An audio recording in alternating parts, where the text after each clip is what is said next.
welcome back to another Sims 4 video. Today's a little bit of a different video because yesterday, if you didn't see, The Sims did a actual gameplay live stream for the new Lovestruck pack. I want to go over some of the features that they went over in the live stream. I'm going to be using the Sims community, which I'll link that in the description below if you want to go check them out. They're really good when it comes to all Sims news and definitely one of the pages that I trust the most to get my Sims 4 news. But without further ado, let's get into what we saw yesterday for the gameplay live stream. All right, so here we go. First up on the list is world map. That's right, we're getting a new world and it's Ciudad Enamorada. Hopefully I said that correctly, but basically we have 3 new cities within this new world. So here is more of the city-esque world, and then you kind of got your little suburbs over here and then another area over here. These are the neighborhoods and the definitions for them. So definitely the Nuevo Corazon is the nightlife of the town, so it's the most exciting. This revitalized city area is where trendy partygoers head for nights. So if your Sims are looking to find someone within the new Lovestruck pack, you might want to check out the nightlife. Then we've got the plaza, which I'm pretty sure is over here, which is the plaza area, which that is the central square of Ciudad Enamorada, is the spot for scenic views and fun date night activities. And you can also visit the park and refreshment, and they also have a rental as well, so your Sims are able to go on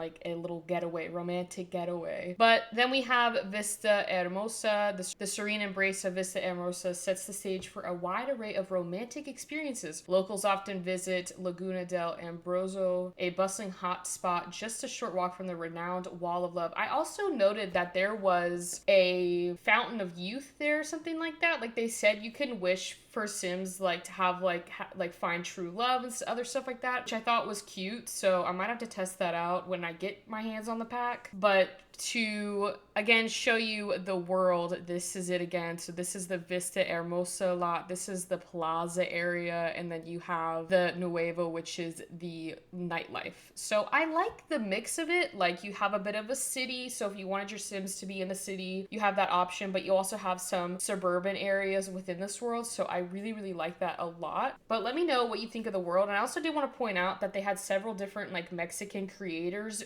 work on the lots for this world. So I'm actually really excited to go through on my own time and look through the different plots, because we didn't see a lot of the lots in the gameplay live stream. I mean, we saw them, but I feel like we kind of didn't see them, and I'm one I want to explore on my own. So definitely looking forward to being able to explore on my own. But the next thing we go to is curved pools. Yes, that's right, we're getting curved pools in The Sims. This is coming to base game, which is super exciting. So you don't need the Lovestruck pack to have curved pools. You can get them for free now, and probably the update they'll put out right before the pack comes out. But after 10 years, we finally get a new style of pool, and that is curved pools. I honestly don't know why we didn't get this before. I'm so excited. I'm not the world's best builder, but I'm so excited to see what you guys do with these curved pools, because I honestly think you guys will be so creative in your builds. You always are on the gallery. I'm always amazed to see the builds that everyone puts out, but this just looks so cool to me. And then you have the curved pool that just fits very well with this penthouse. I'm very curious to see what this penthouse looks like. But yeah, that's pretty much it for the curved pools. Again, really excited for them. I can't believe it took them this long to add in curved pools. I feel honestly, I just want them to give us a bunch of stuff for pool designs in a way. I feel like we have a lot, but we don't have a lot at the same time for pools. So happy they revisited the pools. Now we got curved pools. But moving on to more create a sim updates, I was definitely shocked at the new features, and one in particular that we'll get to. But the first thing is that you can copy and paste styles, which thank you The Sims for coming out with this, because I feel it is exhausting having to redo the same makeup looks or bring over the same makeup looks, or if your Sim's wearing a hat or glasses. Now you can copy and paste that all over to the different fits you want for your Sims. So essentially right here they have a makeup look right here, and so when they click on this little copy and paste icon, they'll be able to apply the eyelashes to everyday, formal, athletic, any ones that you want to apply them to, which I'm so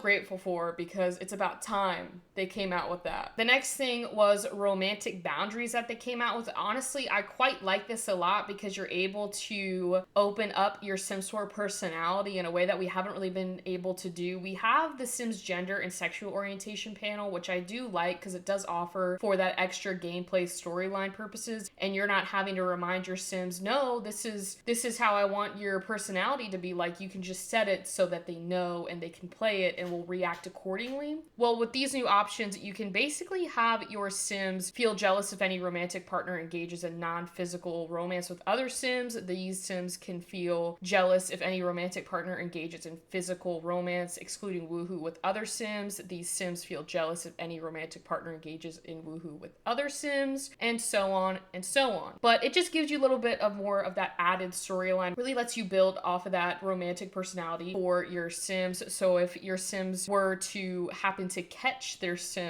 partner, doing something that would make them jealous, they would react according to however you chose. They would react however you answered these questions on the panel and go from there. But anyways, we move on to 3D eyelashes. Because when I tell you, I screamed out of pure excitement. I literally gasped. I was so excited. For years, I've been playing with custom content eyelashes. I am not crapping on the custom content eyelashes. They did their job and they will continue to do their job, because with the eyelashes, they announced that modders can mod them. So if you want it, so we'll probably have a whole category dedicated to eyelashes so that they're not like mixing in.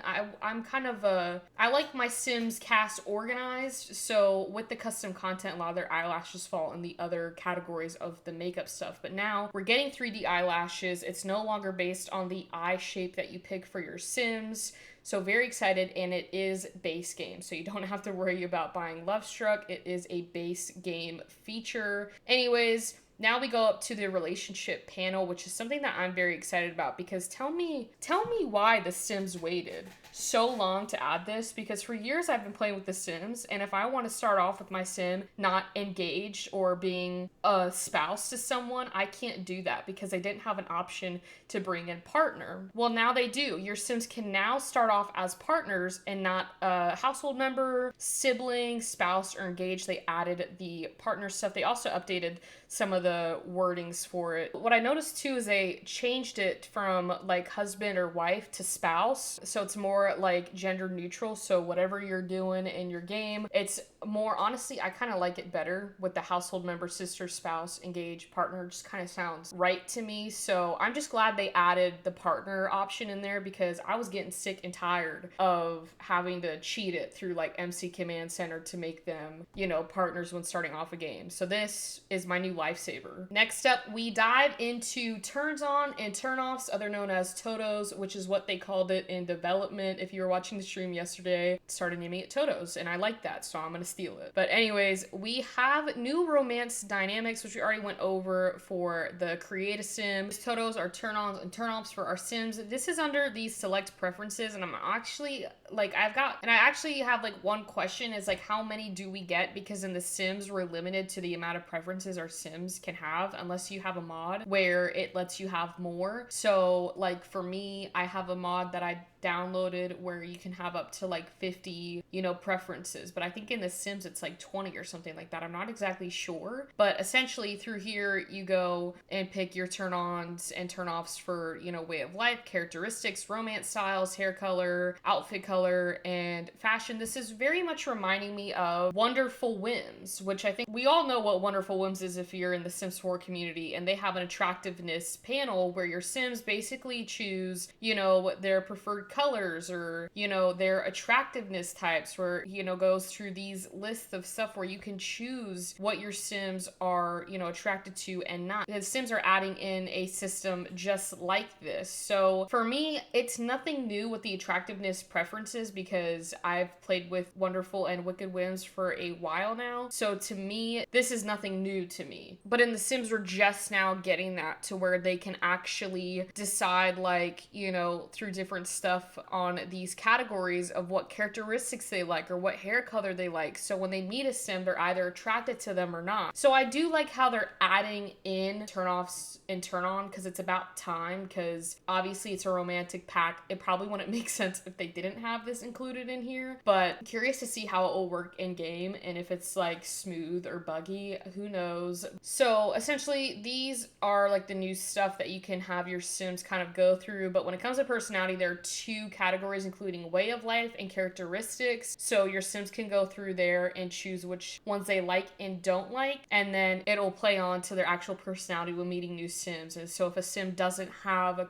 characteristic that they like or don't like, then they'll view them, you know, based off of what they like and don't like. You know, to round that up, I do really like the idea of it. I think, again, it's about time we got a system like that so your sims are able to actually have more personality and more depth to them. I feel like sometimes when I'm playing with it, it's just too dull, and I feel like they don't have a personality when it comes to that stuff. So when I got Wonderful Whims and had that attraction system, it was a lot better to gauge like whether my sims actually like them or not. So to have this system, I'll be curious to see how well it does in comparison to Turbo Driver's Wonderful Whims and Wicked Whims, but we move on. So even in here, you can see some more stuff. Like this is like more of like the Sims 4 traits, like if you wanted someone to be clean, or if you didn't want them to, you know, be I guess this is like the lazy trait. And then they've got ambitious right here, which she liked. If we go down here, this is like the actual like intimacy stuff, so like romance styles, like if your sims are more affectionate or if they're flirty, gift giving, physical intimacy, and woohoo. So you can choose from there with your sims on that. And then this was like an in-game preview, which is why I brought up Wonderful Whims in the first place, because this is giving me very much Wonderful Whims vibes, because when you pull up their sim profile, it shows you whether they're attracted or not attracted. So right here, Luciano has romantic feelings about Diego, and she's attracted to them, and I guess this heart is like a fine. I don't know what that fine means. I think it means like they could be compatible, but even right here we see that they're strained too, which is kind of like a harder romantic dynamic because they're not as close to each other, which can be changed through gameplay. But as you can see with Diego, it's very unattracted and fine. So he doesn't find Luciano attractive. For whatever reason it was, he did not find her attractive when they met, for whatever preferences Diego had. But both attraction and romantic satisfaction is tracked separately for each sim. Each sim could have different level of attraction or satisfaction in the relationship. In particular, romance styles totos are important to consider when engaging romantically, as they significantly influence changes through a sim's satisfaction, which is why I'm saying that this honestly will probably improve your gameplay. Having your sims, again, have more depth to them. Have a little bit of personality in the sims for once. Now your sims can. But when going out to find that partner, these turn on and turn offs obviously will play a huge role in whether your sims are compatible or not. In growing together, we had the compatibility system introduced, and I feel like a lot of people did kind of gouge that for their romantic interests with their sims. Now we're getting like an updated romantic version of it. Anyways, so yeah, you can go through here and, you know, look at this stuff. Even on the dating, the dates kind of got a little refurbished too, thank goodness. But I feel like they have a little bit more questions and just interactions while your sims are on a date. So here they have share my personality quirks, and I actually kind of blew this up so you guys could see it a little bit. On the side though, they go through his turn-ons are highly skilled, self-employed, academic, and so on and so on when it comes to sims. So it looks like he has all of the turn-ons for good. I don't know what his turn-offs were, but the dates seem to be going really well for the live stream trailer. But with all that being said, those are the main features with Lovestruck. I will say when I watched the gameplay like live stream, there were moments where I kind of fell off because I feel like it wasn't as, you know, exciting as past ones. Like the last one I remember being super excited about was Horse Ranch when they came out with the live stream. I just felt like it was very upbeat, and not saying that this one wasn't upbeat, but at least for me, it just felt like they weren't really sure what to do. And when they went to go show stuff, it was just like super quiet, or like it was kind of like they were playing together, not to a crowd, in my opinion. So let me know if you felt that way when you were watching the gameplay live stream. What are some things that you're excited with the Lovestruck pack? I know I am quite excited for the world to see like all the new lots and stuff like that. I am curious with the attraction system, like the turn on and turn offs and how that works. And we did get a little overview of like, I'm calling it Sims Tinder, which was this right here. I'm calling it Sims Tinder. It might be called Cupid's Corner, but it's essentially Tinder for the Sims. And we did get to go over that a little bit, which was nice. They also pull Sims from the gallery as well, which I do like. But again, leaving with all of that said and done, we've got about 6 more days until the pack is released. So hopefully everything goes smoothly. I don't want to jinx anything, but hopefully everything goes smoothly with the pack release. Let me know your thoughts on the Lovestruck expansion pack. And with that being said, if you enjoyed this video, please leave a like and comment down below. If you want to see more videos like this, don't forget to hit that subscribe button. And with all that being said, I will see you all on Monday.